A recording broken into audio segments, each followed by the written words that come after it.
जय माता दी आप सभी को। आज हम लोग चर्चा करेंगे शिवरात्रि के बारे में। शिवरात्रि में 4 पहर की पूजा होती है। किस प्रकार वो पूजा की जाए। अब जिनके पास टाइम कम है, 4 पहर की पूजा नहीं कर सकते हैं, साधनाएं नहीं कर सकते हैं, ऐसा स्पेशल टाइम बताओ जिस स्पेशल टाइम पर अगर आप भगवान शिव के मंत्रों का जाप करते हैं, संकल्प लेकर, चाहे कुछ समय के लिए ही करें, तो आपको ज्यादा से ज्यादा फल की प्राप्ति होती है। आप जानते हैं शिवरात्रि खास क्यों होती है? कहा जाता है, ऐसी मान्यता है कि शिवरात्रि के दिन जो ऊर्जा होती है ना, आपके अंदर वो अपने आप ही अपवर्ड जानी शुरू हो जाती है। यानी कुंडलिनी शक्ति को अगर सबसे ज्यादा कभी महसूस किया जा सकता है, तो वो शिवरात्रि के दिन है। अब उसी साधना को लेकर इस वीडियो पर हम लोग पूरी चर्चा करेंगे। मैं एक डीप मेथड भी बता दूंगा और एक छोटा सा मेथड भी बता दूंगा कि कम से कम इतना तो कर ही लें, जो कि आपके लिए साधना और ये दिन स्पेशल जो है, ये जो समय जो स्पेशल है, वो आपके लिए फलीभूत हो सके और आप भगवान शिव की प्राप्ति कर सके, उनके मंत्र जाप से उन्हें प्रसन्न कर सके और अपना ऑरा बना सके, कुंडलिनी को जागृत कर सके, जो भी आपकी मान्यता है वो पूरी कर सके। तो स्पेशल टाइम के बारे में हम लोग बात करते हैं। अच्छा, हम लोग पता है क्या कंफ्यूज रहते हैं? हम लोग कंफ्यूज ये रहते हैं कि भाई 14 की रात को जाप किया जाए या 15 की रात को जाप किया जाए, क्योंकि 15वीं को है शिवरात्रि। जो 15 फरवरी आ रहा है, तो अब क्या किया जाए?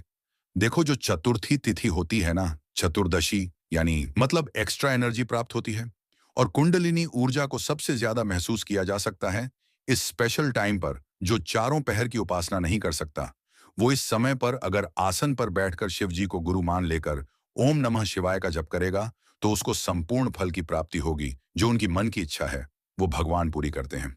अब आप समझिए, इस बात को हम लोग मन की इच्छा से तो नहीं, हम प्रेमी हैं, भगवान के साधना करना चाह रहे हैं। भगवान भोलेनाथ को जो भोले हैं, उन्हें प्रसन्न करना चाह रहे हैं, ताकि भगवान कृपा करें। जो भी अब कृपा को आप क्या समझे, मटेरियल बेनिफिट्स के लिए, उसमें भी कोई प्रॉब्लम नहीं है, क्योंकि जब तक भगवान वो नहीं देंगे ना, तब तक आप उससे बोर नहीं होंगे। जब तक उससे बोर नहीं होंगे, तब तक भगवान में आप ढूंढेंगे नहीं वो चीज। करेक्ट? तो भगवान ये कोई बुरी चीज नहीं होती है, लाइफ पे बेनिफिट्स मांगना। पहले तो ये समझ जाओ, एटलीस्ट मुझसे जुड़े हो तो इसको मत समझना कि ये बुरी चीज है। हम भगवान को कहेंगे, भगवान जब तक ये जीवन है तब भी सुख दो, जीवन पूरे होने के बाद भी हमें अपने पास रखकर वो सुख दे देना। दोनों सुख हमें चाहिए, है ना? परफेक्ट। अब देखो, ध्यान से सुनो, अभी एग्जैक्ट टाइम भी बताऊंगा। जो तीसरा समय होता है ना, निश्चित काल जब आएगा, उस समय पर जाप करने पर संपूर्ण फल की प्राप्ति होगी। सबसे पहले तो ना, हमें 6 बजे बज गए, जैसे 6 बजे लगभग शुरू होगा जो हमारा सबसे पहला पहर। हम ना संकल्प ले लेंगे कि भगवान शिव, हम शिवरात्रि के दौरान आपके मंत्रों का जाप करेंगे। और जाप करते समय अगर हम सिर्फ दिए को जलाकर ही, यानी सब रोशनी बंद करके सिर्फ दिए की रोशनी में जाप किया जाए, तो भगवान पूर्ण फल की प्राप्ति देते हैं। सुरक्षा कैसे करनी है साधना के दौरान, मैं सब बताऊंगा। अच्छे से सुन लीजिए, वीडियो आप लोगों के लिए ही है। पूरी जानकारी देने की पूरी पूरी कोशिश रहेगी। फिर भी कुछ रह जाए तो कमेंट डाल दीजिएगा। अगर मैं इसका सेकंड पार्ट कुछ लाऊंगा, तो आप तक पहुंचा दूंगा। अगर कुछ रह जाएगा, तो वैसे तो पूरी कोशिश करूंगा। आप करो अच्छे से। अब देखो, सबसे पहले तो ये सबके लिए इन्फेक्शन जो मैं दे रहा हूं, आप मेरे मेडिटेशन क्लासेस में जुड़े हो तो भी सुनिए, आप मेरे को यूट्यूब के माध्यम से देख रहे हो तो भी सुनो।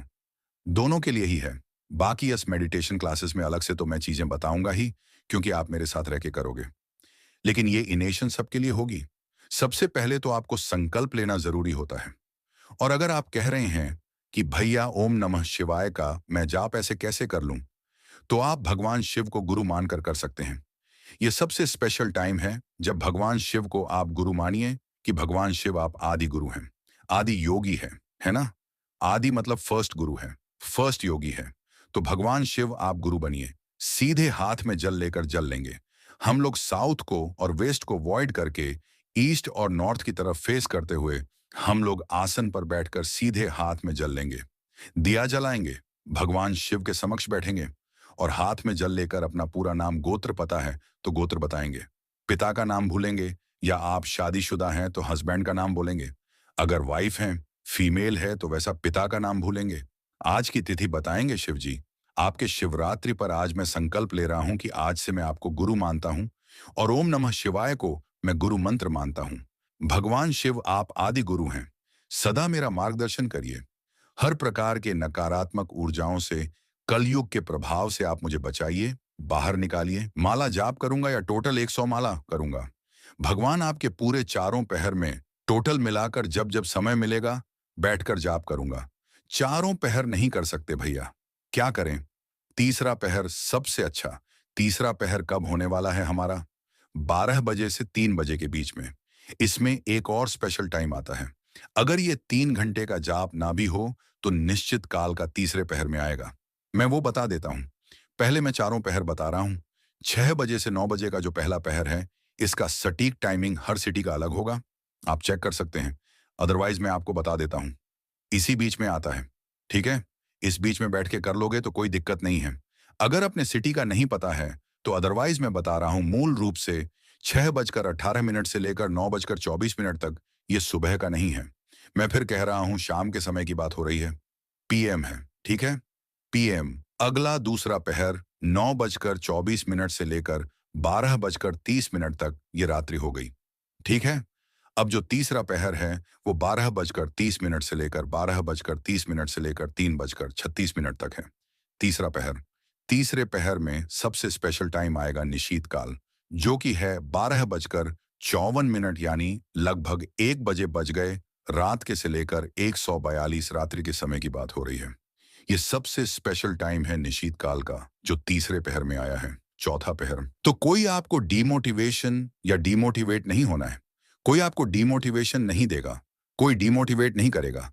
आप जाप करो, बराबर फल की प्राप्ति होगी। ये बात मैं कह रहा हूं। भगवान शिव जो है वो यही कहेंगे। कोई आपके ऊपर, मतलब ऐसा कुछ भी नहीं है कि आपके ऊपर कुछ गलत प्रभाव पड़ेगा। बिल्कुल करिए, लेकिन मन मन में करिए। बिना माला का उपयोग करके रेगुलर आसन पर नहीं बैठना है। जप करो मन में मानसिक रूप से संकल्प लेकर। तो बहुत बहुत शुक्रिया आपके इस प्यार के लिए।